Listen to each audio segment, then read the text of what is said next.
जी। बोलो श्री प्राणनाथ प्यारे की जय। बोलो श्री सतगुरु महाराज की जय। सर्व सुंदर साथ की जय। प्रणाम जी। सभी सुंदर साधिक की चरणों में प्रणाम जी। भूल जो हमसे हुई ऐसी करे ना कोई। आशिक अर्श के हम भूले अपना कसम। भूल जो हमसे हुई ऐसी करे ना कोई। आशिक ऐसे दुनिया में भी हुए वास्ते इश्क के मरे और जिए। अपने शौक पर हुए हैं फना। अंग अंग डालते अपना। अंग अंग हार डालते अपना। भूल जो हमसे हुई ऐसी करे ना कोई। जीव माया की भी तो ऐसी करे। अर्श अरवाह पीछे क्यों रहे। कुर्बानी है रूह का ईमान। साथ जिनकी सदा रही सुभान। साथ जिनकी सदा रहे सुभान। भूल जो हमसे हुई ऐसी करे ना कोई। आशिक रूह जो अरश की है कुर्बानी का मोल समझती है। पीछा मुड़ के देखती है कभी। मन वचन और कर्म फिदा है सभी। मन वचन और कर्म फिदा है सभी। भूल जो हमसे हुई ऐसी करे ना कोई। पियो आशिक के दिल में रहते हैं इश्क का मीठा स्वाद देते हैं। शीर घर का सुख भी मिलता कुर्बानी का ये नतीजा है। कुर्बानी का ये नतीजा है। भूल जो हमसे हुई, ऐसी करे ना कोई। आशिक अरश के हम भूले अपना कसम। आशिक अरश के हम भूले अपना कसम। भूल जो हमसे हुई, ऐसी करे ना कोई। बोलो श्री प्राणनाथ प्यारे की जय। बोलो श्री सतगुरु महाराज की जय। प्रणाम जी। सभी सुंदर साथ जी के चरणों में प्रणाम जी। धन्यवाद विजय दीदी। इंदु दीदी आप आ जाओ। हाँ जी, प्रणाम जी। सब सुंदरता जी के चरणों में कोटान कोट प्रणाम। प्रणाम जी। वंदो सतगुरु चरण को, करूं सप्रेम प्रणाम। अशुभ हरण मंगल करन, धनी श्री देव चंद्र जी। श्री प्राणनाथ निज मूल पति, श्री महराज सुनाम। तेज कुंवर श्यामा युगल जित पल पल करूं प्रणाम। पिया जित पल पल करूं प्रणाम। प्रथम लागू दो चरण को, धनिये न छोड़ाइयो खिन। लाख तली लाल एड़िया, मेरे जीव के ही जीव। प्यारे मेरे प्राण के, मोहे पल छोड़ो जिन। मैं पाई मेहर महबूब की, मेरे जीव के ही जीव। मेरे जीव के ही जीव।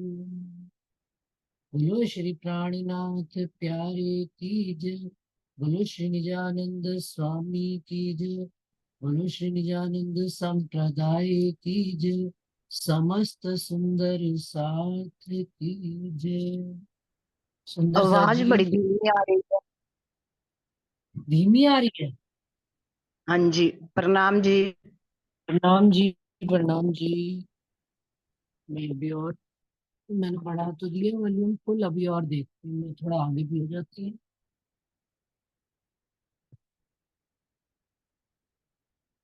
सुंदर साथ जी प्रकरण चल रहा था, साथ जी जागिए सुन के शब्द आखर। सकल आउध अंग साज के, दौड़ मिलिए धनी निज घर। इस प्रकरण की 16 चुपाई हो गई थी। अब आवाज आ रही सुंदर साथ जी? आवाज आ क्लियर रही है है कि? दीदी। हाँ हाँ जी, जी, हाँ जी, आ रही है। ठीक है, अब आ रही है। ओके। कोई देत कसाला तुमको, तुम भला चाहियो तिन। सरत धाम की न छोड़ियो, सूरत पीछे फिराओ जिन। यहां तक सुंदर साथ जी ये प्रकरण हो चुका था। एक बार समराइज कर लेते हैं कि आप इंद्रावती जी क्या कह रहे हैं इस प्रकरण में। राजी महाराज उनके अंदर बैठकर क्या हम सब सुंदर साथ को हिदायत दे रहे हैं कि साथ जी जागिए सुन के शब्द आखर। हम सब सुंदर साथ को संबोधित करते हुए कह रहे हैं कि इन वचनों के, ये जो आखिर के वचन कहे गए हैं, आखिर के वचन कौन से? कि इस ब्रह्मांड में जितने भी वचन आज दिन तक उतरे हैं, जितने भी वेदों में, कतीबों में, शास्त्रों में जितने भी वचन उतरे हैं, उनके बाद अब जब आप स्वामी श्री प्राणनाथ जी राजी महाराज ने श्री इंद्रावती जी के आत्म हृदय से इन वचनों को उतारा है, तो ये वचन अब संसार में आखिर के वचन है। इनके बाद वो कहते हैं ना कोई और वचन उतरेंगे और ना ही किसी और के मुख से आएंगे। क्यों? क्योंकि ये आवेश स्वरूप की वाणी है और उन्होंने कहाँ की बात कही है? उस घर मूल परमधाम की बात कही है जिस घर की आज दिन तक किसी को खबर ही नहीं थी। अब जब वहां के ही वचन आ गए तो उसके आगे अब कौन से वचन आएंगे? तो इंद्रावती जी हम सब सुंदर साथ को निर्देश कर रहे हैं कि धनी ने ये आखिर के वचन मेरे हृदय से कहलवा दिए हैं। तो क्या दूसरी चौपाई में आगे कहते हैं वो कि धनी के कहलाए मैं कोई। धनी ने मेरे से कहलवा रहे, धनी ने मेरा इस्तेमाल किया है, मेरे शरीर का प्रयोग किया है, मेरी आत्म के ऊपर आकर बैठे हैं और उनके कहे से ही मैं ये वचन संसार में प्रकट कर रही हूँ। कोई और लेवे या ना लेवे, क्या कह रहे हैं वो कि ये वचन जो धनी ने मेरे मुख से कहलवाए हैं, संसार में कोई और इसको अपने ऊपर लेवे या ना लेवे, इंद्रावती जी कहती है मुझे तो मेरे सिर लेना जरूरी है।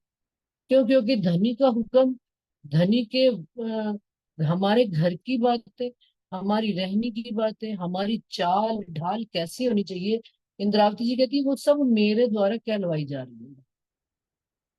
और यदि मैं ही उन बातों पर अमल नहीं करूंगी तो किसी और को मैं कैसे अमल करने के लिए कहूंगी? और कोई लेवे तो लेवे अपने सिर, लेकिन मुझे तो लेना जरूर, इंद्रावती जी कहती है। अब उनमें से कौन से वचनों को, इन वचनों में से क्या ऐसी बात हमने ग्रहण करनी है, इनके पीछे छिपे राज हमने क्या ग्रहण करने हैं? जाहिर तो बाद की बात है सुंदर साहब जी। जब तक अपने आचरण में कोई बात नहीं आती हम दूसरे को समझा नहीं सकते। तो वो कहते हैं कि जब तक मैंने इन वचनों को ग्रहण नहीं किया, इन वचनों के सार तत्व को नहीं समझा, तब तक मैं इस झूठी हद में ही फंसी रहेगी, इस 14 तबक में ही फंसी रहेगी, इससे आगे निकल ही नहीं पाई। और जबकि वचन तो क्या है, ये जागृत वचन है। और कहाँ तक जाते हैं? अंतर आत्म चुभाए, मेरी आत्म के अंदर हृदय में बिल्कुल ऐसे चुभ जाते हैं, जैसे कि श्रृंगार में भी अपन ने पढ़ा हुआ है कि त्रिगुणे तीर की भांति ये दिल में चुभ जाते हैं, जैसे त्रिगुणा तीर निकल नहीं पाता। एक नोक वाला तीर निकल जाएगा, दो नोक वाला तीर निकल जाएगा, लेकिन धनी ने निस्बत सन्मंद के कारण जो ये वचन रूपी तीर हमारे हृदय में मतलब कहते घोंस दिए, खोप दिए, वो वचन अब मेरे हृदय से निकलने नहीं चाहिए थे। तो फिर बड़ी हैरानगी होती है कि फिर भी ये वचनों के इतना अंदर चुभने के बाद भी ये झूठी देह जो है संसार में क्यों लगी हुई है, संसार के कामों में कैसे खड़ी हुई है? तो वो फिर आगे क्या कहते हैं कि ऐसा भी विचार करके देखा कि सांच के आगे तो झूठ रह ही नहीं सकता, लेकिन झूठ भी क्यों ज्यों का त्यों खड़ा है और सत्य भी खड़ा होता चला जा रहा है जीवन में अपने। तो इसका क्या राज है? तो इंद्रावती जी कहती है तब हम मैंने ये विचारा कि धनी का हुक्म ऐसा है, धनी चाहते हैं कि हम उनके इन वचनों को अच्छे से मथन करें, इन वचनों से जागृत हो, इन वचनों को अपने हृदय में धारण करें और कौल, केवल कौल तक ही ना रहे, कौल से फैल में आए और फैल से हाल में हमारे जीवन में उतर ही जाए वो बातें, हमें फिर किसी को कहना ना पड़े, हमारी चाल देखकर ही वो समझ जाए कि भाई ये धनी के चाहने वाले। और उसके साथ क्या है कि अब भली बुरी, अब जब इन वचनों का हमने घोटना शुरू कर दिया, इनका विचार करना शुरू कर दिया, इनको आत्मसात करना शुरू कर दिया, तो संसार की भली बुरी अब दिल में लानी नहीं है। क्यों? क्योंकि जब तक हृदय में संसार है, धनी के ये वचन, और जैसे जैसे धनी के ये वचन हृदय में उतरना शुरू करते हैं सुंदर साथ जी, वो कचरा धीरे धीरे धीरे धीरे निकलना प्रारंभ हो जाता है। वो कचरा क्या, गार्बेज क्या है? वो गार्बेज संसार का गार्बेज। किसी ने मुझे ये कह दिया, किसी ने मुझे वो कह दिया, किसी के साथ हम ऐसे हो रहे हैं वैसे हो रहे हैं, सब तरह की अब भली बुरी इन दूनी की ये जिन लियो चित लियाए, दिल में लानी ही नहीं है। और क्या लक्ष्य धारण कर लेना, सूरत पक्की करो धाम। सूरत कौन सी पक्की कर लेनी है? धाम की सूरत पक्की कर लेनी है। जिस प्रकार से लक्ष्य निर्धारित कर लिया अर्जुन ने, उसी प्रकार से हमें भी अपने जीवन में लक्ष्य निर्धारित कर लेना कि मुझे तो अब अपने धाम, घर, परम धाम, मूल स्वरूप साक्षात धाम धनी के दर्शन करने हैं। और धाम धनी के दर्शन करने के साथ ही साथ अपने घर के उन 25 पक्षों में भी विचरण करना है। ये सूरत पक्की करनी है धाम की, उस घर की ओर दौड़ लगानी है जो घर हमारा होने के बावजूद हमें दृष्टिगोचर नहीं होता। इतना हैरानी का विषय है कि जो जो हमारे वास्ते ही है, हमारा ही घर है, हम ही उस घर के रहने वाले, हमें अपने ही घर की बात याद नहीं होती। क्यों? क्योंकि संसार इतना दिल में घुसा है। तो क्या कहते हैं, दुख सुख डारो आग में। अब जो संसार के हैं, माया के जो दुख सुख है, इनको सबको एक तरफ आग में डाल देता है। ये तो होते ही रहेंगे, इनका कभी खत्म होएगा नहीं। लेकिन धनी को नजर में लेकर पिंड न देखो ब्रह्मांड राखो धाम धनी सूरत दे। और अपनी सुरता, अपनी आत्म का विचार, जैसे ब्रज में गोपियां सिर्फ और सिर्फ रात दिन करना उनका शरीर से सारे काम संसार के, परंतु दृष्टि उनकी जो है सदा सर्वदा अपने धाम धनी से जुड़ी रहती है। उसी प्रकार से आज इस वाणी के माध्यम से धाम धनी ने इन वचनों के माध्यम से हमारी सुरता अपने में डाल दिया। और जब हमारी सुरता उनके अंदर चली जाएगी, उनका ही विचार करेगी, उनको ही सोचेगी, तो फिर क्या होगा, कोई देत कसाला तुमको तुम भला चाहिए तो। कि हमको कोई भली बुरी बात भी कहेगा, कोई टेढ़ी आड़ी भी बात कहेगा, तो भी हम उसके लिए, हम उससे बहस नहीं करेंगे, हम उससे तर्क वितर्क नहीं करेंगे, हम उसको अपना स्पष्टीकरण नहीं देंगे, हम अपनी सत्य बात नहीं कहेंगे। क्यों? हम उससे किसी भी तरह का वाद विवाद करेंगे ही नहीं। भला चाहिए जब, क्यों? कि हमने अब ये बात समझ में आ गई कि एक सरकार हमेशा कहे, एक धी कुपत्तियां दे घर जमनी, ये कैरी करो तो खत्म करो हो जाती, दोरी करो तो बदती जाती। यदि संसार में हम देखते आ रहे हैं, हम अपने जीवन के भी अनुभव से अब ये बात कहते हैं कि किसी के साथ कोई बात हो जाए, लोग तो दिलों में पाल लेते हैं उस जहर को, और कितने कितने सालों तक रखते हैं।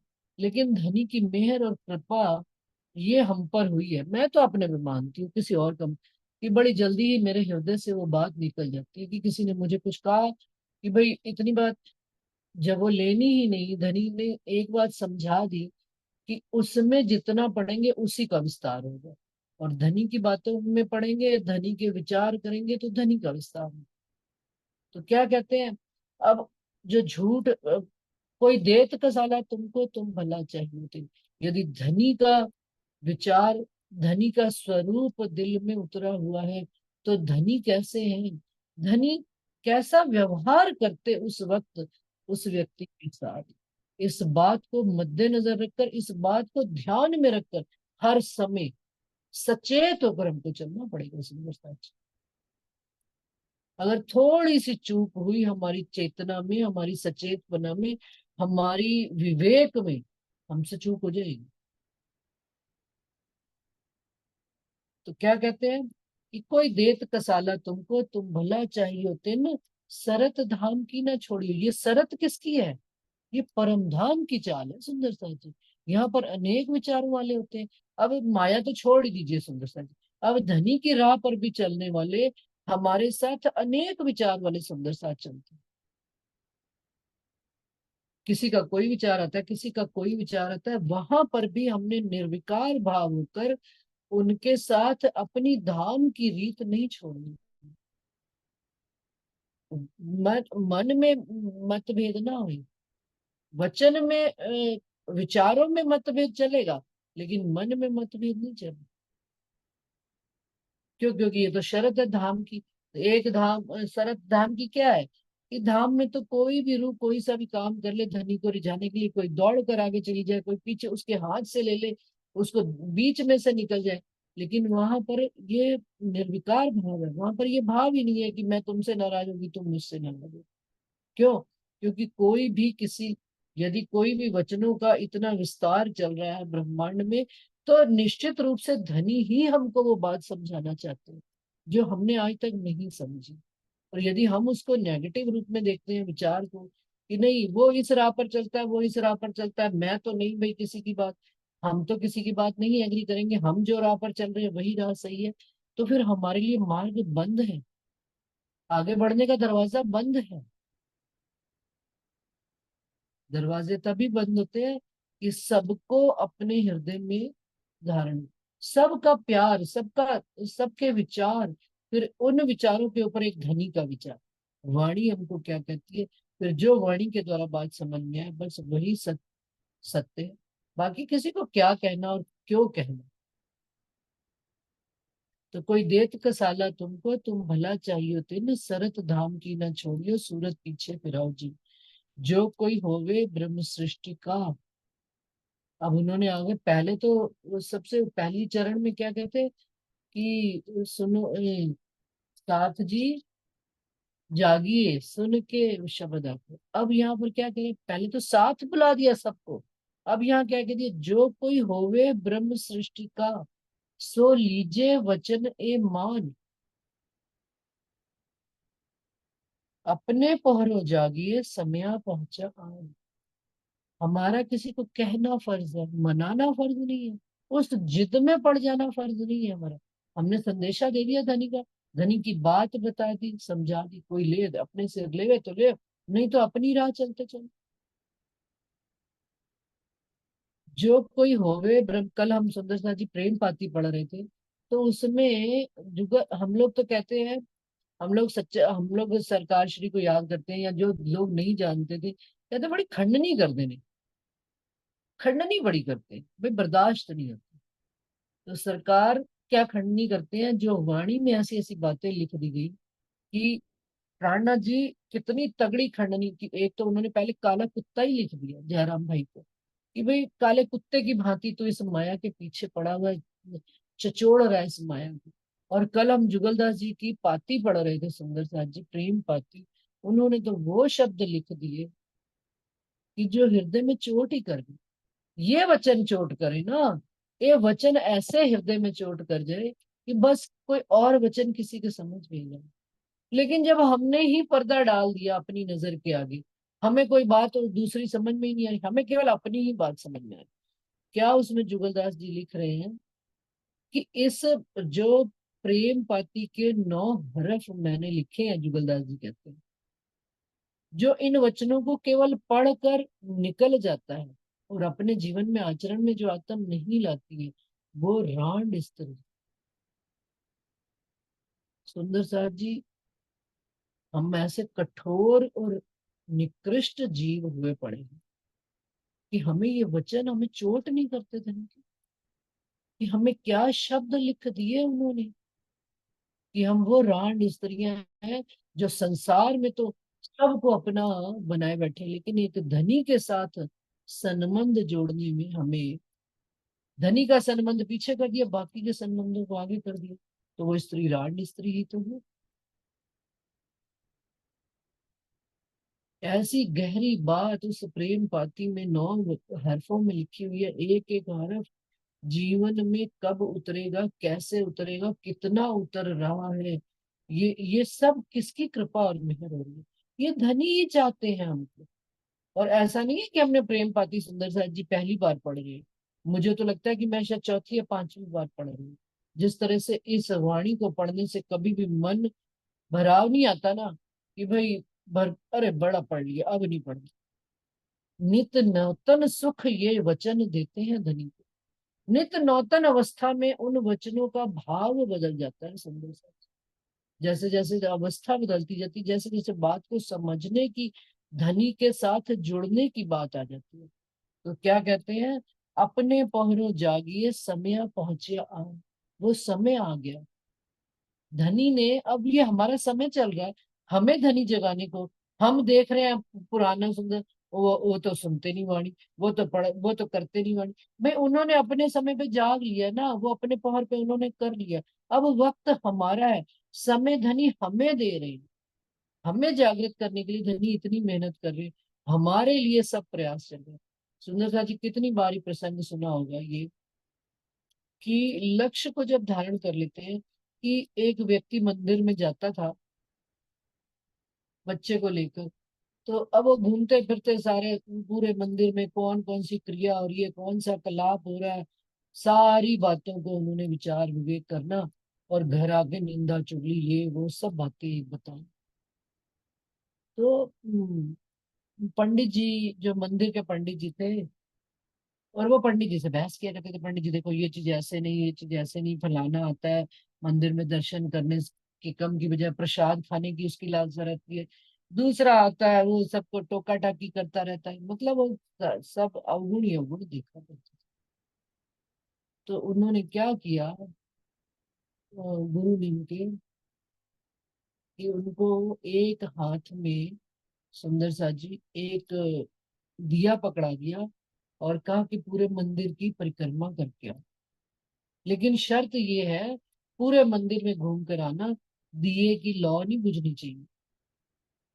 उन्होंने कहा ठीक है। अब वो निकलना शुरू हो गए। अब जैसे ही वो चले तो क्या हुआ कि थोड़ी सी हवा चलती थी, थोड़ा सा कुछ होता था, तो ध्यान उनका कहाँ चला, पूरा ध्यान केंद्र कहाँ पर था उनका, उनकी दृष्टि का, उनके जीव का, उनके शरीर का, उनके मन चित्त बुद्धि का जो सेंटर पॉइंट था, पूरा उस लौ को न बुझने देने की तरफ था। और इस तरह से उन्होंने लौ बुझने नहीं दी और पूरी परिक्रमा, पूरा मंदिर प्रांगण घूमकर वो आ गए। अब आए तो गुरु ने उनसे पूछा, हाँ जी अब बताइए, अब क्या क्या आपने देखा। तो कहते हैं अरे गुरु जी आपने मुझे काम ही ऐसा दे दिया था, मेरी तो दृष्टि ही नहीं गई। जब दृष्टि ही नहीं गई तो बस फिर खत्म था। समझदार को इशारा काफी, इशारतों में बात कही जाती है। दृष्टि हमारी कहाँ पर है, हमें ज्ञान लेने की दृष्टि, हमें धनी के साथ जुड़ने की दृष्टि, हमने किस में दृष्टि डाली है, ये अपने अपना सबका आत्म मंथन का विषय, हम किसी को नहीं बता सकते। सुंदर सा जी अभी हम गए घूमने वहां पर बाहर, तो एक मंदिर ऐसा था कि 200 सीढ़ी चढ़कर ऊपर जाना था। 200 सीढ़ी तो शायद ज्यादा नहीं होंगी मेरे ख्याल से, लेकिन स्टीप थी, सीधी ऐसे कि ऊपर से नीचे दिख रहा था और नीचे से ऊपर दिख रहा था। हर व्यक्ति सीढ़ी पर खड़ा हुआ दिख रहा था। बड़ी मतलब उसकी रचना, उसकी यही खूबी होगी उस मंदिर की कि उसकी रचना ऐसी की हुई थी। और उन्होंने सुंदर साथ जी हर सीढ़ी पर, जैसे 4 सीढ़ी के बाद, जैसे 10 सीढ़ी लगभग थी और 10 सीढ़ी के बाद एक पायदान, रुकने का समय, फिर 10 सीढ़ी, फिर रुकने का। जैसे वो अपन अपन पढ़ते हैं ना 4 से चांदा, वही चांदा उनकी 10 सीढ़ी। लेकिन मजेदार की बात, सीढ़ी बिल्कुल ऐसे सीधी। अच्छा पहले तो बच्चे चढ़ने लगे तो मैंने कहा मैं नहीं जाऊंगी, तुम लोग जाओ, मुझे तो यहीं से दिख रहा है सीधा ऊपर से। तो मम्मी चढ़ नहीं पाओगे, मैं कहा अच्छा चढ़ तो मैं जाऊंगी। खैर सुंदर सा जी हिम्मत कर ली चढ़ने की, और आप यकीन नहीं करोगे कि सीधा एक दृष्टि कहाँ रही, मतलब अनुभव करके देखी चीजें। राजी महाराज ले जाते हैं तो कुछ अनुभव कराने के लिए ले जाते हैं, कुछ बताने के लिए ले जाते हैं जो हमने नहीं, कि सीधा चढ़ने में क्या हुआ, देख ध्यान वाली बात, कि किसी से बात नहीं कोई कर रहा, सब सीधे चलते चले जा रहे हैं। क्यों? क्योंकि वो इतनी स्टीप सीढ़ी थी कि मुड़कर भी नहीं देख सकते, डर लगता था, या कह लो कि पीछे गहराई ज्यादा थी और ऊपर, और जब लक्ष्य मान लिया कि ऊपर चढ़ना है तो बीच में रुकते भी थे। राजी महाराज ने भी रुकने के लिए चांदे बनाए, रुको देखो विचार करो कि हमें इस विषय, हमें इस समय राज्य क्यों रोक रहे हैं, क्या समझाना चाहते हैं। लेकिन राज्य महाराज की मेहर से सुंदर सा जी ने सीधा सीधा ऊपर चढ़ गए। चढ़ गई तो अंदर क्या था, वो तो चलो देवी देवताओं की कोई होगी, लेकिन गुफाओं के बीच में उन्होंने बिल्कुल गुफाएं काट काट के बनाई हुई थी, वो भी बात ठीक। लेकिन दृष्टि ध्यान का रखा केवल सीढ़ी चढ़ने पे। अब सुंदर सा जी आप मजा देखिए इस चीज का, केवल चढ़ना ही इंपॉर्टेंट नहीं है, उतरना भी उतना ही गहराई से, उतनी ही समझ से। अब जब चढ़ाई इतनी ऊंची तो ढलान भी पूरी ऐसे सीधी स्टीप, तो वहां पर ऊपर किसी ने कहा चढ़ना आसान है उतरना मुश्किल है। चढ़ना आसान है उतरना मुश्किल है, तो मैंने उससे कहा क्यों, कहता आप देखिए उतर के। तो सुंदर साथ जी बिल्कुल सही बात थी उनकी, कि क्योंकि वो ऊपर से सारा नीचे दिख रहा, और 10 और सीढ़ी की जो चौड़ाई सुंदर सा जी एक जूते जितनी, बस चौड़ाई, ये नहीं कि इतनी बड़ी, इतनी सी। लेकिन वो धीरे धीरे धीरे धीरे बड़ा संभल संभल के उतर के नीचे आ गए।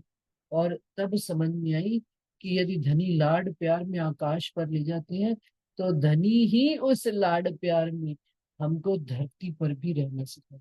हमारे सारे गुण इंद्रिय विकारों को हमें दिखाना से प्रारंभ करते हैं, हमें उनसे निकल कर। लेकिन ये सारी वस्तु कैसे समझ में आई? जब हमारी नजर में केवल कौन रहेंगे? धनी ही रहेंगे, और धनी का ही विचार रहेगा, धनी का ही। तभी तो उन्होंने कह दिया, जो कोई होवे ब्रह्म सृष्टि का, सो लीजो वचन ए मान।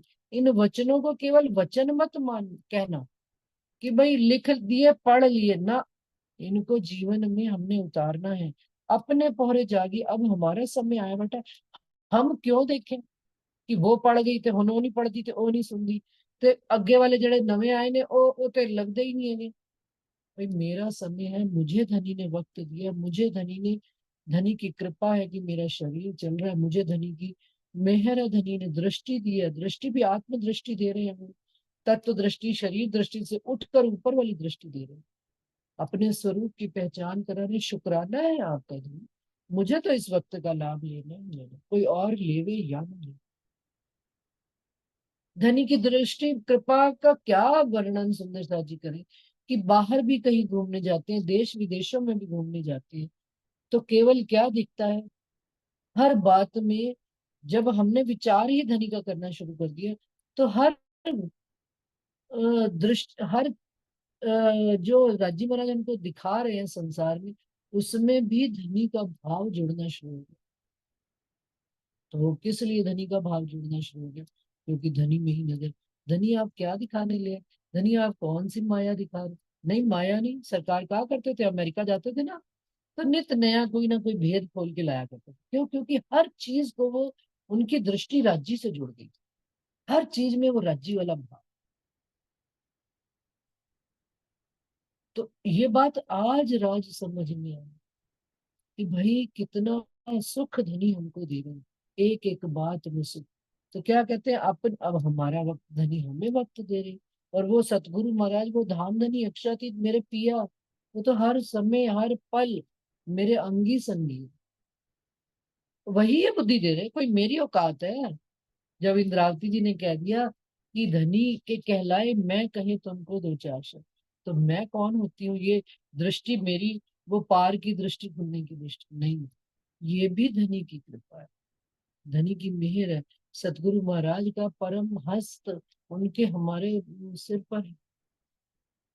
उन्होंने सदा सर्वदा के लिए उन्होंने आशीर्वाद दिया, उन्होंने पल दो पल के लिए नहीं आशीर्वाद दिया कि जब जब मेरी धनी की वाणी कोई वह अपने सिर पर लोगे, तो मैं तुम्हें दृष्टिगोचर होंगे।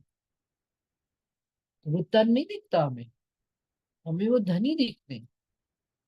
होंगे दुनिया वालों के लिए कुछ, हमें कोई फर्क नहीं पड़ता। क्यों? क्योंकि आगे क्या कहते हैं, सूता हुए सो जागियो, जागा बैठा हुए, बैठा ठाड़ा हुइयो, ठाड़ा पाँव भरे आगे से। अब सूते हुए कौन है सुंदर सा जी? एक तो जाहिर में सो रहा है, एक जो अज्ञान की नींद में सो रहा है। अब उसको क्या कहा जा रहा है? अब एक सोए व्यक्ति को उठा दिया जाता है, उठ जा भाई, वो उठ के बैठ जाता है, आंखें बंद है, क्या कर रहा है? सोया हुआ भी, जाग कर भी वो सो रहा है अभी नींद में। इसका मतलब अज्ञानता की नींद में अभी भी उसके ऊपर पूरी चढ़ी है। बैठ तो गया वो, सोता हुए सो जागियो, जाग तो गया वो। क्यों? क्योंकि माँ ने बच्चे को हिला दिया अच्छे से, उठ जा भाई, तेरा टाइम हो गया स्कूल जाने का। अब बच्चा उस अपने टाइम पे, रूटीन टाइम पे जाग तो गया, लेकिन उठा नहीं है। अब क्या है, जागा सो बैठा हो। और जाग कर बिस्तर पे थोड़ा बहुत इधर उधर बच्चा कर रहा है, फिर उठ के बैठ गया, बैठा फिर वही काम, बैठा ठाड़ा वही हो। माँ फिर हाथ पकड़ती है, खड़ा करके उसको ले जाती है बाथरूम में, ब्रश कराती, पेस्ट कराती, तैयार कराती, फिर भी वो भी सो रहा है। अब जब उसके ऊपर पानी के छींटे पड़े, नहाया धोया, थोड़ा चू चपाड़ किया, रोया धोया, अब बताओ, कपड़े पहने, थोड़ा मुंह में कुछ अन्न गया, तो क्या कहते हैं, बैठा ठाड़ा होइए, ठाड़ा पांव भरे आगे सोए। और वही माँ उस बच्चे को खड़ा करके जगा कर, बच्चा अलर्ट होकर बस में चढ़ जाता है। सेम इसी प्रकार से सुंदर साहित्य, हम अज्ञानता की बहुत गहरी नींद में सोए।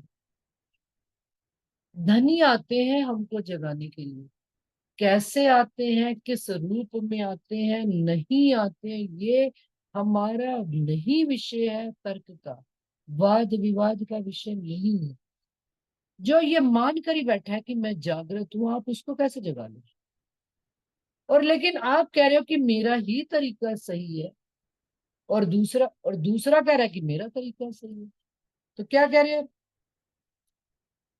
ध्यान धनी आकर आप हमको सूता हुए से जागे, सोए को जगा रहे हैं।